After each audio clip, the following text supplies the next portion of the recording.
Beleza, pessoal. Esse circuito aqui eu fiz para demonstrar o funcionamento do flip-flop do tipo D e o flip-flop do tipo JK.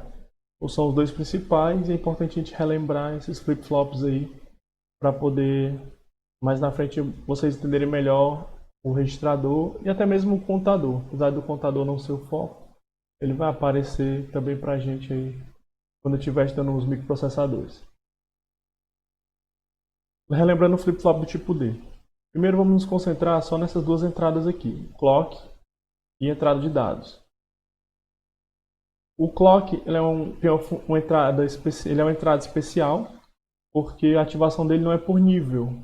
O que faz ele ser ativo não é o nível lógico alto.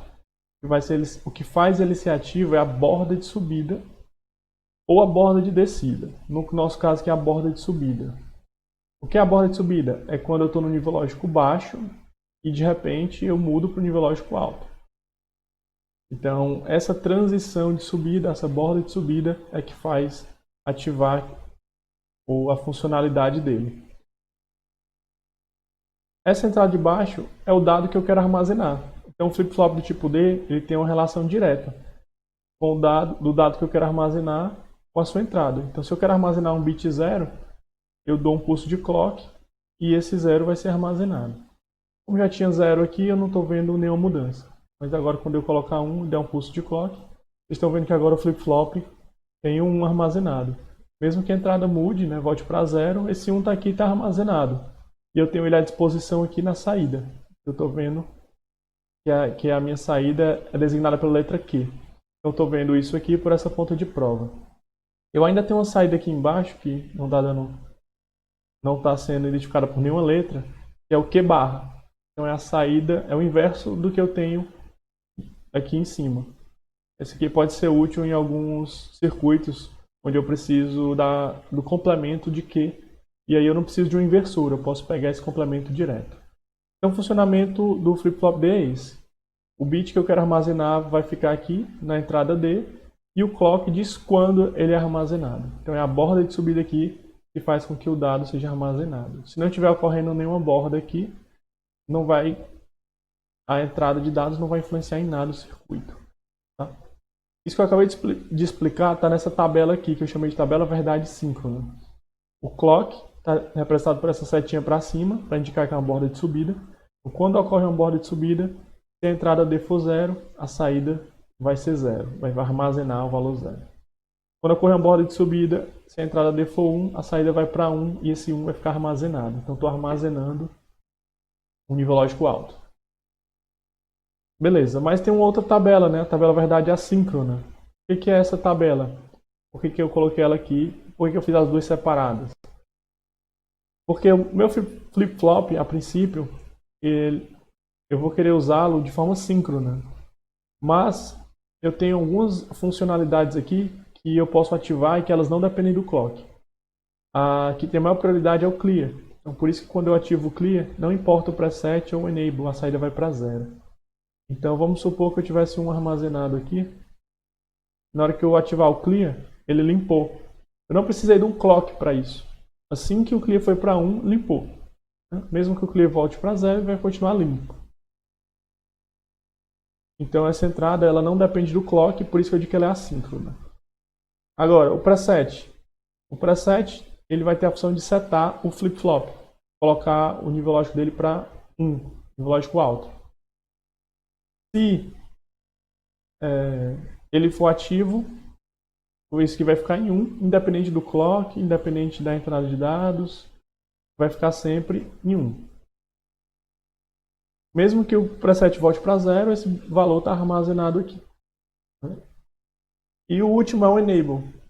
O enable ele vai permitir o funcionamento do flip-flop, o funcionamento síncrono do flip-flop. Então, com o enable ativado, eu consigo armazenar dados utilizando a entrada D e um pulso de clock. Eu armazenei um 0, armazenei um 1.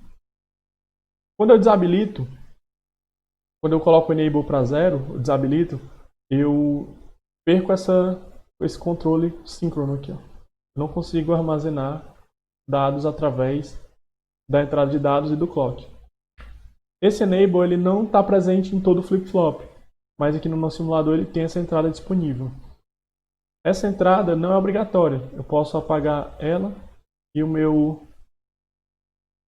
simulador vai entender, se eu apagar, se eu não colocar nada na entrada, que ela está sempre habilitada. Então quando eu consigo armazenar aqui, ó, o 0, consigo armazenar 1. Então nesse caso eu não tenho controle de desabilitar, ele está sempre habilitado, certo?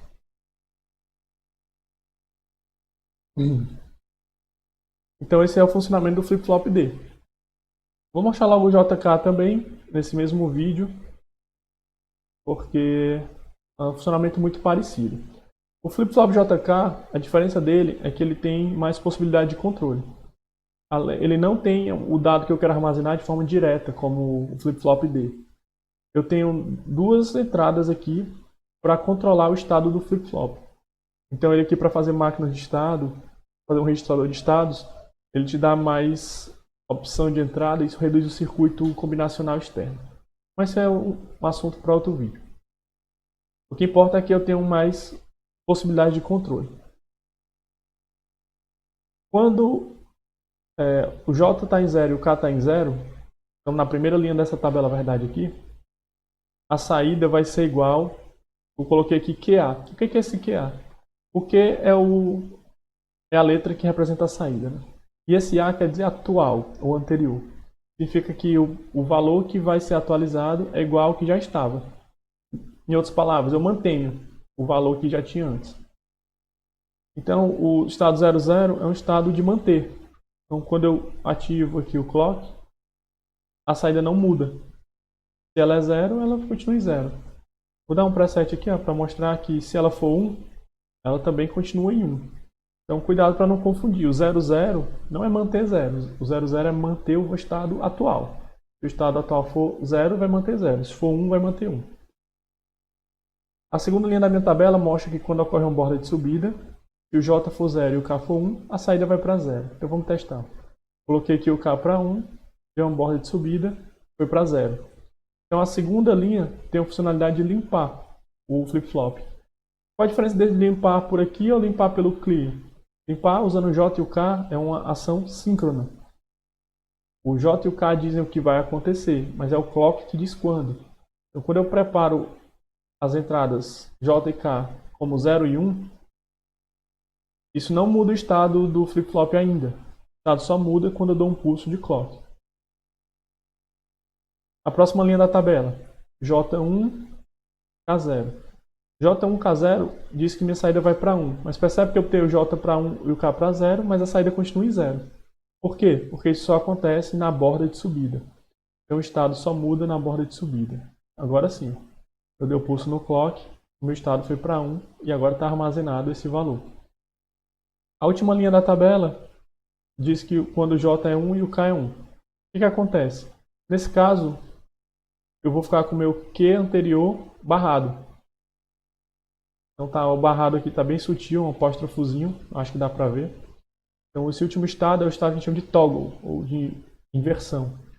Então quando eu dou uma borda de subida, o meu estado muda, estava em 1, foi para 0. Na próxima borda de subida, voltou para 1. Próxima borda de subida, voltou para 0. Então enquanto o J estiver em 1 e o K estiver em 1, eu vou ter a saída do flip-flop sempre mudando de estado a cada pulso de clock. E as entradas aqui preset clear são iguais a do flip-flop do tipo D. O preset vai setar, o clear vai limpar, o clear vai ter prioridade em cima do preset. Então está de acordo com essa tabela verdade assíncrona que eu coloquei aqui. Tá? Então esse é o funcionamento dos flip-flops. E ele tem diversas aplicações, mas eu vou mostrar as aplicações em outros vídeos.